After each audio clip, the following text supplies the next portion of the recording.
Tere, tibukesed! Täna näitan teile, mida ma eBayst ostsin. Lehitsesin eBay müügikuulutusi ja nii kui ma seda kana nägin, tahtsin ta ära osta. Paljud ei tea, mis asi või kes kana on.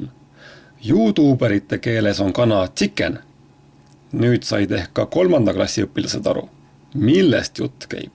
Kana chicken. Osta kohe hind oli kanal soodne. Osta üks kana, maksa 2 eest. Enne oli hind $55 USA 10 senti. Nüüd $110 20 senti. Kanal on kõik olemas. On saba, on tiivad ja nokib täiega. Minu kana on pehme. Mida kana kodus teeb? Üks põhiasju, mida kana kodus teeb, on sulgimine.